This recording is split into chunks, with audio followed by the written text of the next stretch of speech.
I got just getting started. Getting started talking can be tricky sometimes, can't it? Knowing where to start when you want to talk. But this isn't the best time of year to do this, but I'm going to talk about these things in here. These things in here are porridge oats. Porridge, oats. Oats for making porridge. You can make other things with them, of course. But I'm going to talk about making porridge from these oats. I'll leave them there to remind me what I was talking about. This isn't the best time of year to be talking about making porridge, because this time of year is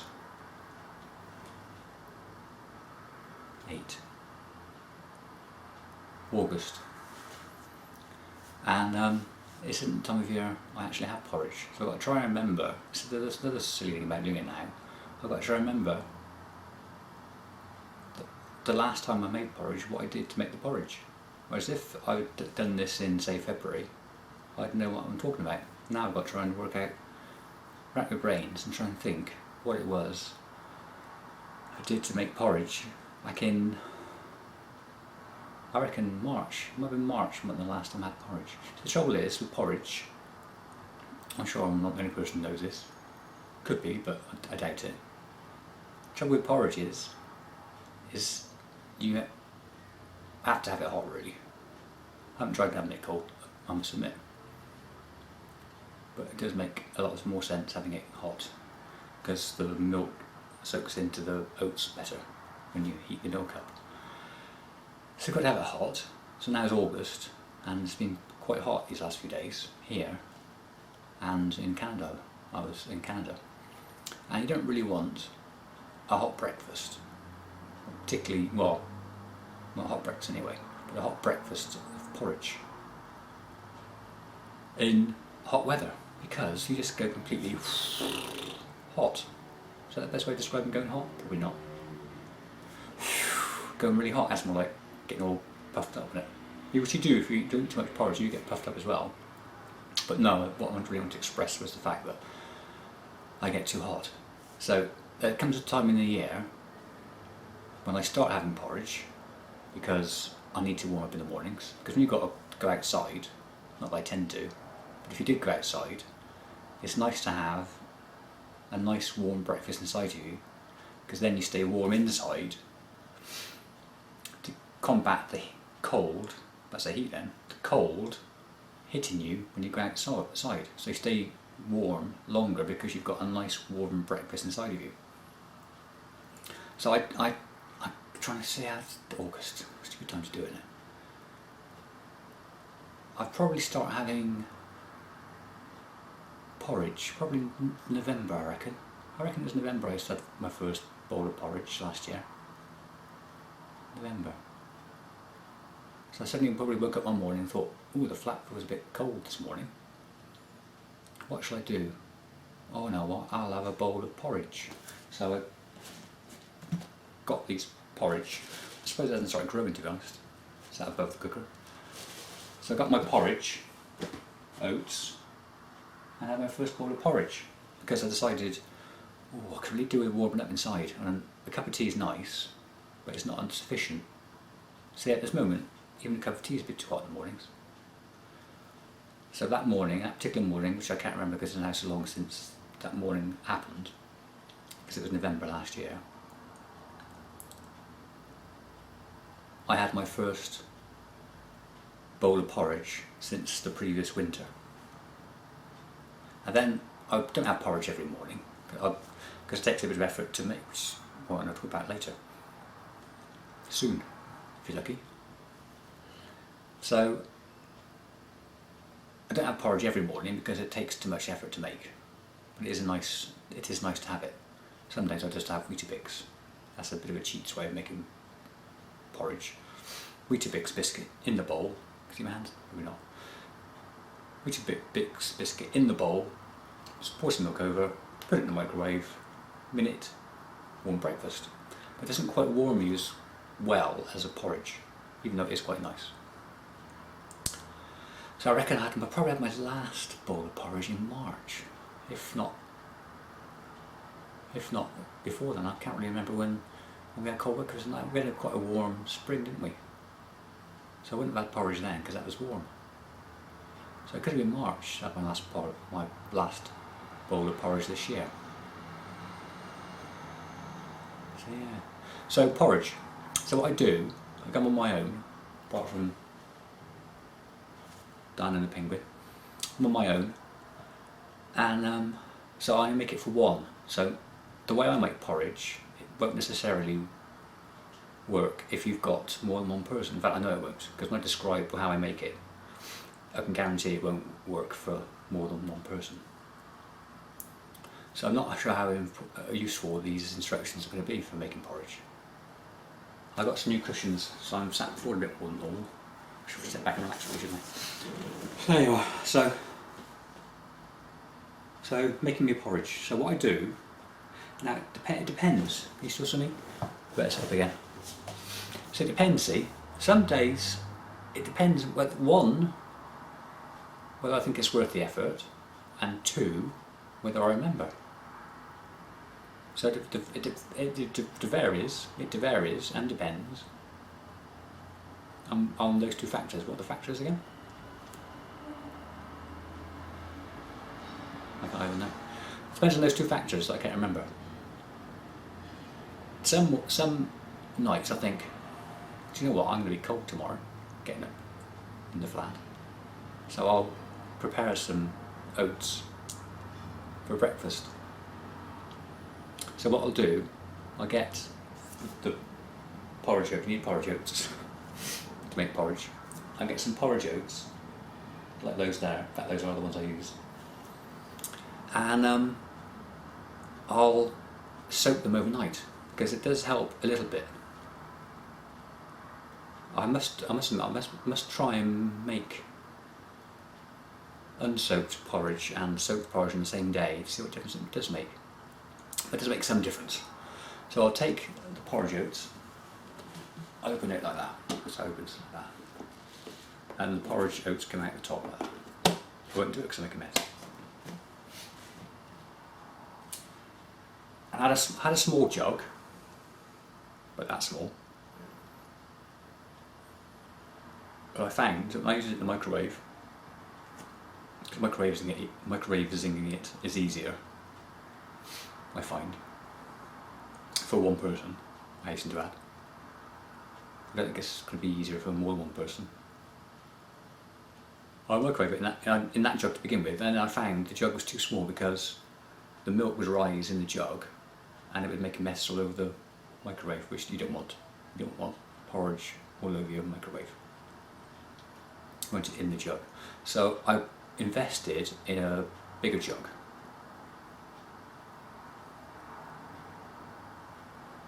About that big. The one was that big. It wasn't really that big, it was that big. The other jug I've got is that big. Or perhaps that big. And I found that jug was perfect for making the porridge in. So what I do, I get the jug, measure out my porridge. I should really, if I was a professional porridge maker, I should probably weigh out my portion of oats every time. I don't do that. I just sprinkle it into the jug and judge by eye how much oats I want in the jug. Trouble is, I don't know what happens. I get greedier throughout the winter month. Perhaps I need extra. Perhaps subconsciously, my brain's saying you need more porridge. So what I tend to do is somehow the amount of oats I put in the jug. Okay, Rosie. Jug grows over time, and that. What also happens then is I put more milk in because I realise, oh, I've put too much oats in again. So I put some more extra milk in. Before I know it, I've got too much porridge for the bowl. That's another story. So what I do overnight, if I remember, and I think, not so much remembering, I was also thinking, will I be cold tomorrow? Will I wake up tomorrow thinking, oh, I could be doing with a good porridge warm? But if I do that, I get the jug, put the porridge oats in, by sight, as I just explained, pour the milk over, and then put it in the fridge overnight. And then, when I say overnight, it just depends when I remember to do it. Sometimes it's before I go to bed. Sometimes I think, oh, I might forget before I go to bed. I better do it now. So it's not a fixed time. So I'm not saying always soak your porridge oats for, how long do I sleep for? If I go to bed then, get up then.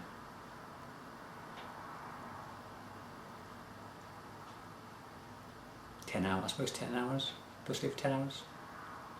So even that's not consistent. I don't get up at the same time every day. So it's basically just varies. It's overnight. Just not a fixed time. Because it will vary depending whether I remember just before I go to bed or remember earlier and then think, oh, I might forget, so I'll do it now. And even sometimes I remember that I might forget, I then forget afterwards. So that's what I do, and then put it in the fridge. I don't know whether put it in the fridge is the right approach, to be honest, or whether I should leave it out overnight. I might have, August. I might have left it out overnight as well to see if that helped make the oats plumper with the milk. So that's my approach if I remember. So I'll get my big jug. Thank you, Emma. I'll get my big jug and put it in the fridge overnight, and then wake up in the morning. And there's also a danger when I wake up in the morning, which I guess does depend on whether or not it is cold and I do need to get a nice warm inside of me.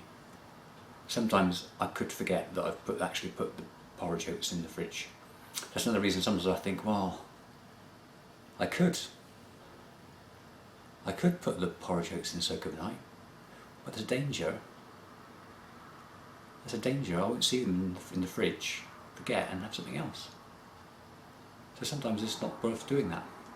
Sometimes it's just worth waking up and seeing if I do need to be warmed up inside of me, and then just making it there and then. Because sometimes I do, just not see. Go to the fridge, like it first in the morning, wake up, get the milk out, have some cornflakes, and then think, you know what, I could have done some porridge. It's in the fridge, isn't it? However, let's say that didn't happen. Let's say I did remember the porridge oats were in the fridge. What I then do is get the porridge oats out of the fridge in the jug, which is another reason for leaving out of the fridge overnight. But there's milk, isn't it? It's where it isn't. But then again, the flat's cold overnight, so it should be okay, shouldn't it? That might be a bit of advice. If you've got heating off in the main living area at night, put your porridge in your jug out, so that then you remember that you're having. There's more chance in there. Remember, you put porridge oats in soak. So then what I do, August, what do I do?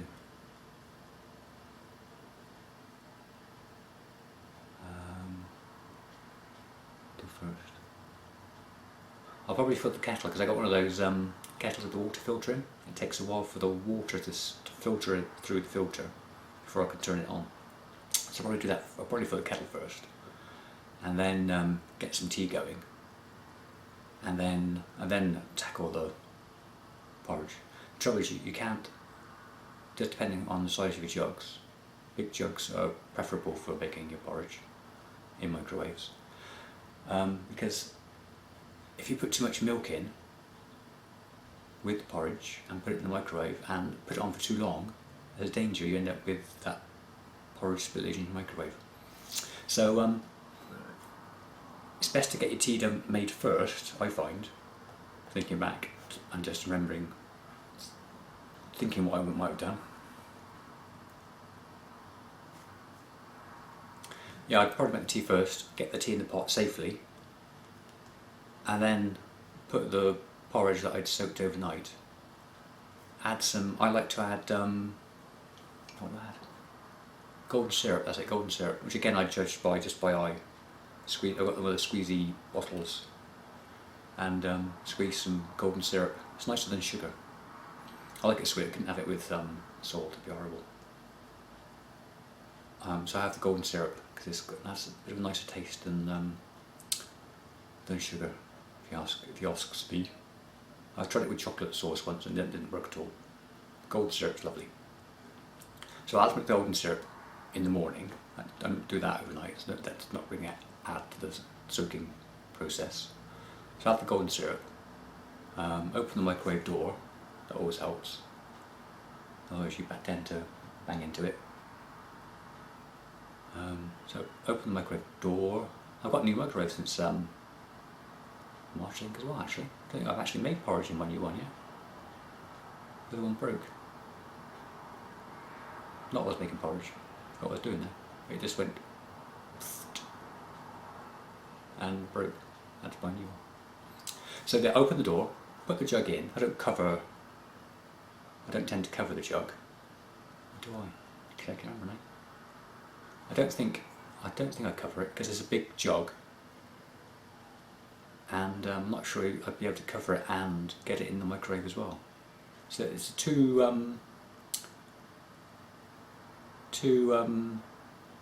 think it's 2 litres, the jug. I think it's 2 litres. So I'll put the jug into the microwave, and I think it's 2 minutes. I think I put it up for 2 minutes to begin with, so I can't quite remember now. I think it's 2 minutes. There's a time you can put it on with the amount of milk I use, which I have to be admitted tends to go up throughout the porridge eating season. I tend to find though that 2 minutes is the optimum time. I'll probably get this wrong in November now, and it's a new microwave, different power as well. So that's another thing you've got to take into consideration, the power of your microwave. I think mine's like 800 now, whereas the one I had I think was 750. So it does, you have to take into account the power of your microwave as well, the voltage, whatever that means. There's a bulb in there. Is that how they work, bulbs? Put it into the microwave and 2 minutes.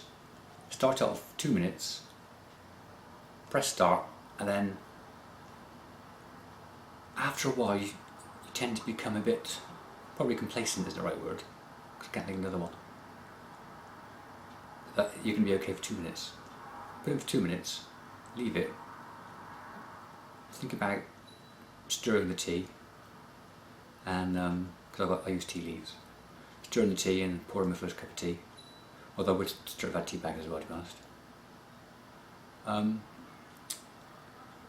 And then at the corner of your eye, just keep check on it.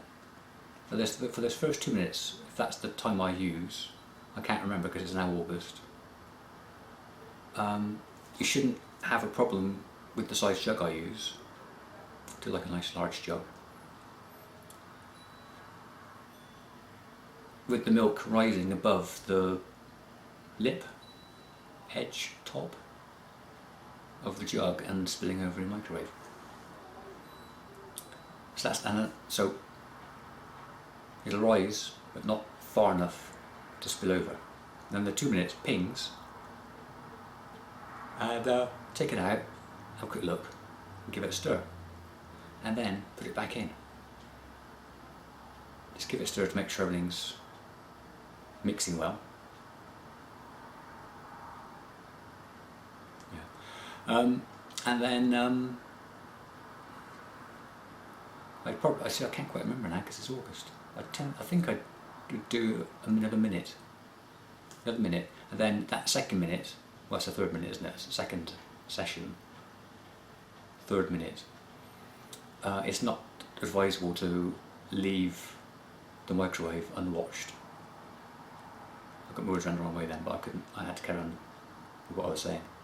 Basically, you shouldn't do, best not to walk away from the microwave or turn your back on it, or just need to look at the glass and make sure the milk doesn't rise too much that you end up with your porridge spillage. because that third minute there's a danger that it will go too high.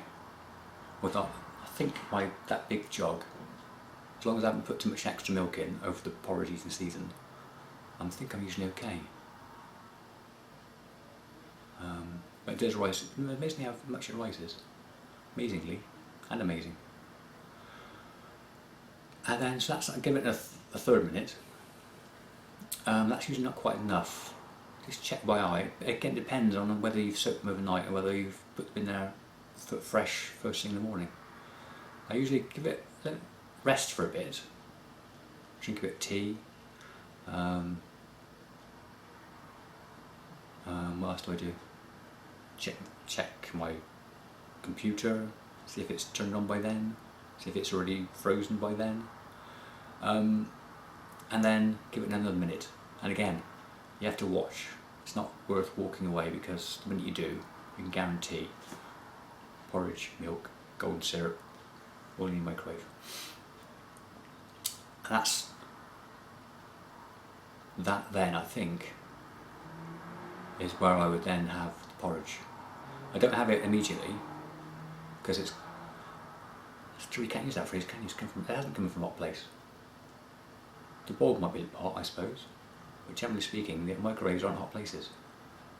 But it is hot. The porridge is obviously hot. That's the whole point. You're making porridge to be hot, so that then you can eat it and then you're hot. And it stays in you, eating you up one morning. So you can't eat it there and then. You could, but you'd burn your mouth. So you have to put it to one side for a bit, and then it still gives the oats. You see the oats? Gives the oats a chance to soak some more milk up while it's cooling down. And because I don't use measurements, I just do it by eye. Sometimes that eye, but mostly that eye. The results always tend to vary a bit, which is quite nice in a way, unless I haven't put enough. The worst thing you can do is put too much milk in.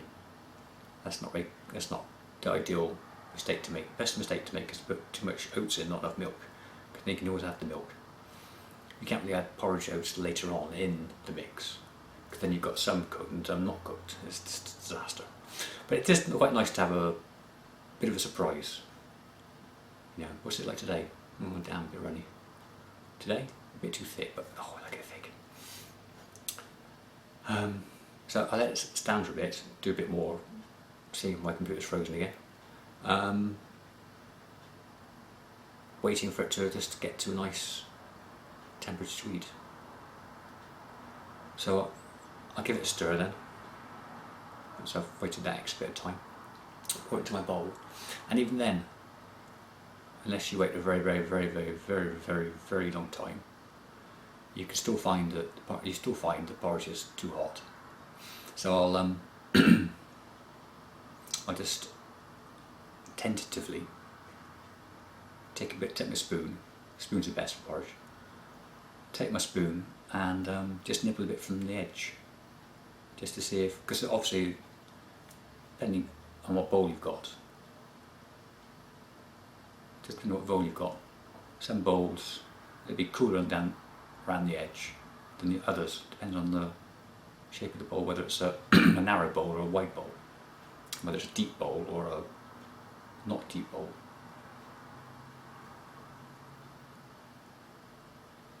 Not deep, yeah. I tend to have it in August. What did I have it in? I tend to have it in the not deep bowl, the white bowl, because then it cools down a bit faster. Because it's all very well having something warm inside to heat you up, but you need to be able to eat it as well without burning your mouth. So I tend to get my spoon and take a bit from the edge, probably the right-handed. Or take it from the left-hand side, because that's easier, isn't it? I'm trying to dig into the right-hand side past the lip. Take it from the left-hand side, and then test to see if it's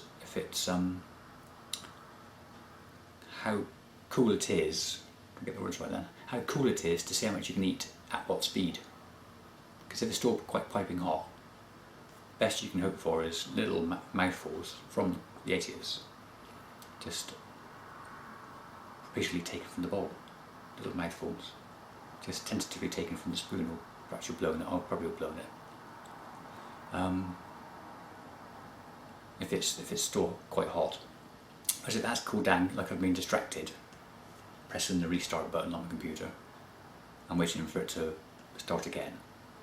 I've been doing that for quite a few times, so it might have cooled down more than I thought while I've been doing all that. So in which case, you go with your first tentative. Sometimes you can tell by the steam coming off the jug as well when you pour it into the bowl.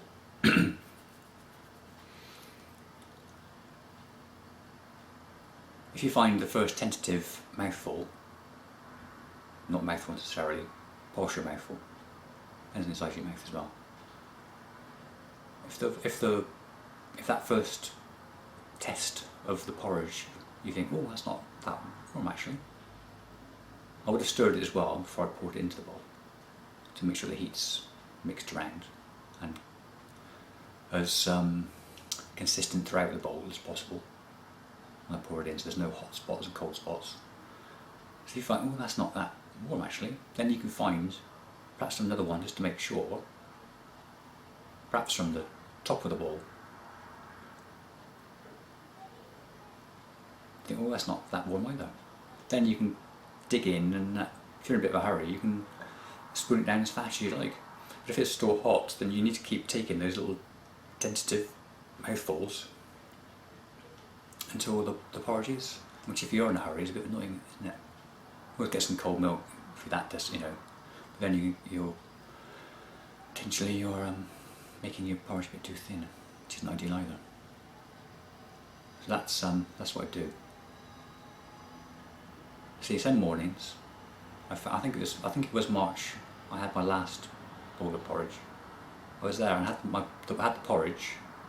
I can't remember if it was probably medium temperature, I expect, just about right. Not too cool that I had to get it all rushed.